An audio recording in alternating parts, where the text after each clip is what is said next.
Jadi untuk taubat itu ada dua jalan yang bisa kita tempuh. Pertama, taubat dengan lisan, taubat dengan ucapan. Dalam artian apa? Memperbanyak istighfar. Istighfar yang mana? Yang mana yang mungkin saja. Kalau waktunya sempit ya istighfar yang pendek-pendek. Astaghfirullah, astaghfirullah, astaghfirullah. Mau yang lebih panjang, astaghfirullahalazim allazi la ilaha illa huwal hayyul qayyum wa atubu ilaih min jami'il ma'asi waz dzunub la haula wala quwwata illa billahil aliyyil azim. Ada waktu yang lebih panjang lagi membaca sayyidul istighfar. Tiap kali berbuat jahat, tiap kali diiringi dengan istighfar. Nah, ini yang bisa runtuh dengan istighfar ini dosa apa? Dosa yang ringan, dosa yang biasanya dilakukan oleh panca indera kita. Mata, ini dosa mata, insya Allah bisa runtuh dengan istighfar. Ngelihat yang haram, cepat nunduk, astagfirullah. Habis nunduk jangan ngeliatin lagi.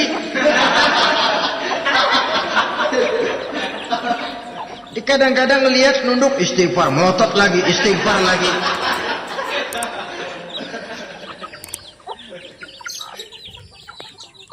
Saudara hadirin yang saya muliakan, kata Imam Ali, nazratul ula laka wasaniyatu alaika. Ini dalam menjaga mata. Pandangan pertama rezekimu kelihatan, namanya kelihatan kan rezeki. Pandangan pertama rezekimu, ulangannya dosamu. Ulangannya ini yang bisa membawa dosa. Dosa karena lidah, mengucapkan kata-kata yang menyakitkan orang. Dengan istighfar insya Allah runtuh.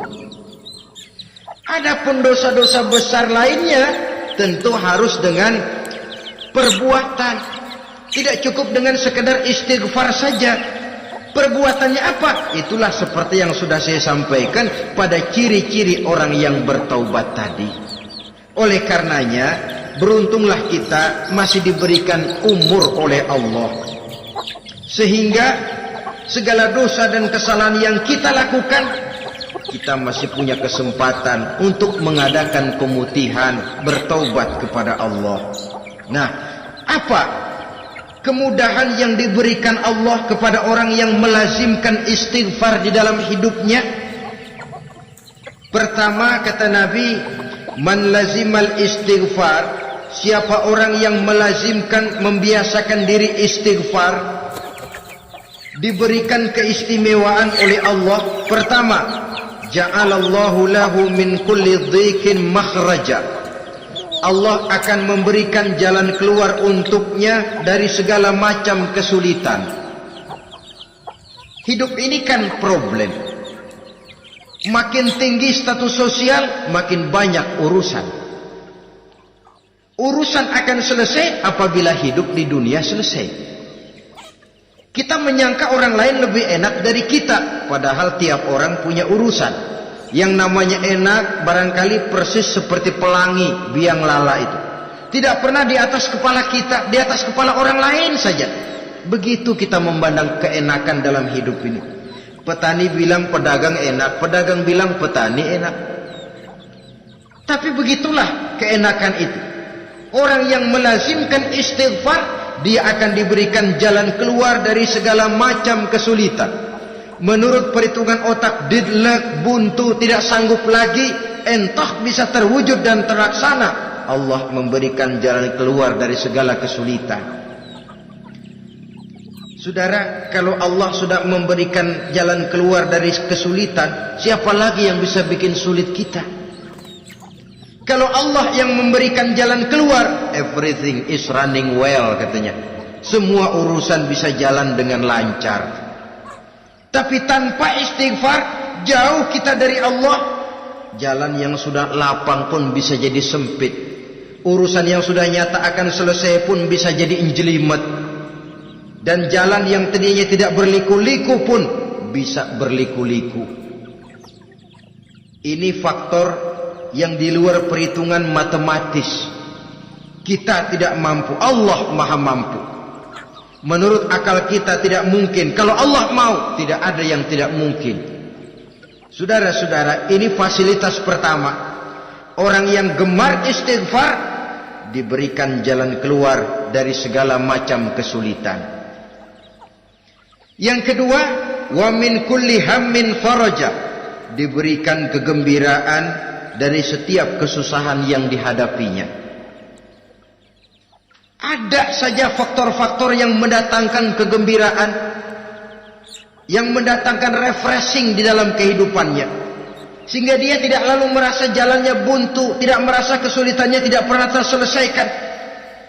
Dan yang ketiga, fasilitas yang diberikan Allah kepada orang yang gemar istighfar, wa razaqahu min haitsu la yahtasib, Allah akan memberikan kepada mereka rezeki dari jalan yang tidak pernah mereka sangka-sangka, dari jalan yang tidak pernah mereka perkirakan sebelumnya.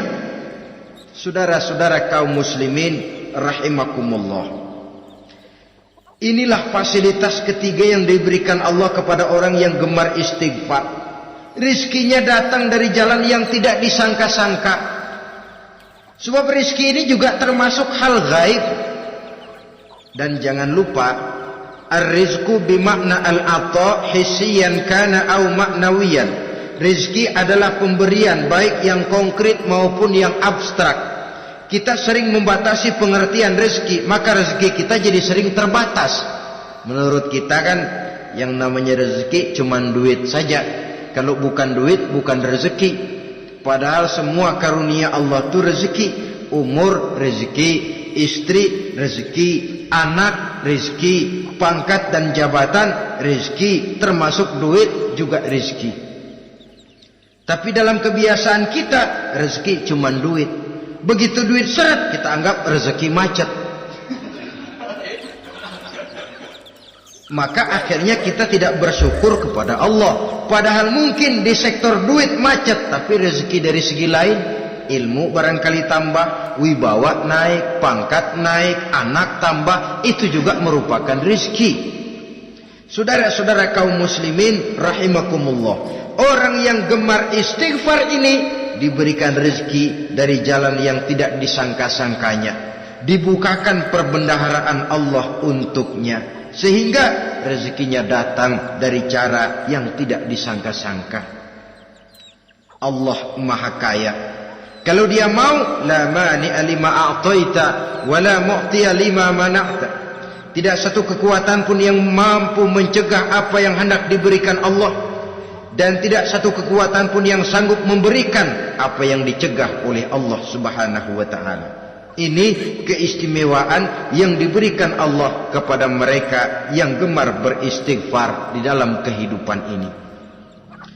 Jangan lagi berpikir, gua sih nggak punya dosa, istighfar amat. Sombong, saudara-saudara. Manusia itu lebih baik merasa banyak dosa daripada merasa tidak punya dosa. Tanda orang bahagia, kata Nabi, 4. Pertama, orang yang selalu ingat kepada kesalahan yang pernah dia lakukan. Itu orang bahagia. Selalu ingat kepada kesalahan yang pernah dilakukannya, sehingga pada saat akan melakukan kesalahan yang baru, dia mikir-mikir, dosa gue yang kemarin udah 3 keranjang, nih nambah lagi. Ingatannya terhadap kesalahan yang lalu akan merupakan langkah preventif yang mencegah dirinya untuk tidak menambah kesalahannya. Orang bahagia, orang yang selalu ingat kesalahan yang pernah dia lakukan, terbayang di pelupuk mata, bukan ngumpet-ngumpetin dosa. Sebab apa yang mau kita umpetin di hadapan Allah? Yang kedua, tanda orang bahagia itu orang yang selalu melupakan kebaikannya. Kalau dia berbuat baik, dia lupakan. Dia anggap dirinya belum pernah berbuat baik. Sehingga di mana ada kebaikan, dia tidak bisa ikut. Dia merasa sangat rugi. Sebab dia anggap dirinya belum pernah berbuat baik. Yang ketiga, tanda orang bahagia, dalam urusan dunia dia lihat ke bawah.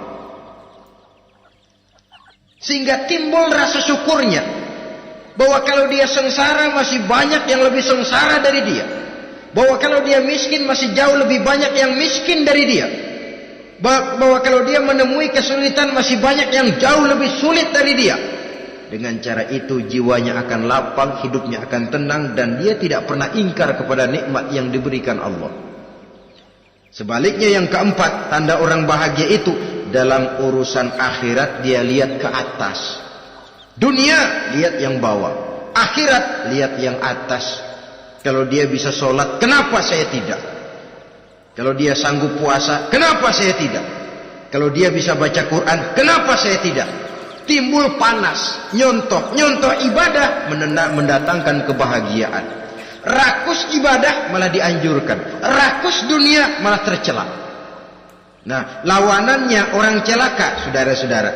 Orang celaka juga tandanya 4 lawanan yang tadi itu. Pertama, orang yang selalu melupakan kesalahannya. Kalau berbuat dosa lupa, sok bersih.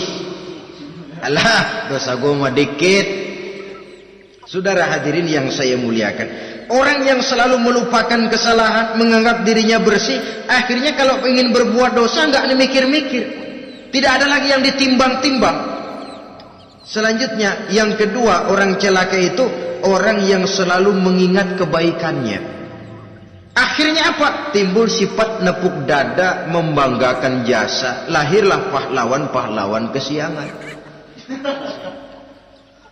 Selalu membanggakan diri, nepuk dada. Kalau enggak saya, itu masjid, kalau enggak saya, itu pesantren, kalau enggak saya, itu umat, kalau enggak saya. Memangnya kalau enggak sampean kenapa? Orang yang celaka adalah orang yang selalu menghitung-hitung kebaikan yang pernah dikerjakannya. Keikhlasannya kurang, makin dia hitung, makin kurang nilai pahalanya. Makanya kalau berbuat baik, ya anggap saja buang sampah, gak usah ditengok-tengok, gak usah diingat-ingat, dan gak usah mengharap orang yang kita tempat berbuat baik akan membalas kebaikan. Saudara hadirin yang saya muliakan, yang ketiga tanda orang celaka dalam urusan dunia, melihatnya ke atas, panasnya timbul, syirik dan dengkinya naik, rakusnya jadi.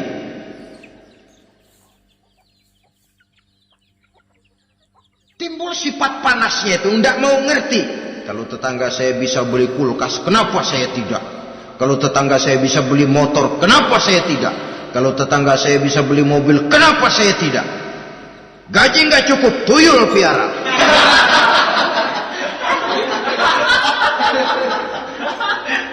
Orang itu kalau sudah didorong oleh rakus kan bisa jadi menghalalkan segala macam cara untuk mencapai tujuan. Dibakar oleh sifat tamak dan rakus bin serakah. Nah, kalau sudah didorong oleh rasa rakus, yang segera tersingkir pertama rasa malu. Orang kalau sudah rakus nggak ada malunya, rasa malunya hilang. Padahal syarat jadi orang itu kan kalau punya rasa malu. Nggak punya rasa malu, kurang syarat jadi orang. Akan bagaimana jadinya masyarakat, bahkan bangsa dan negara, kalau rakyatnya sudah tidak punya rasa malu.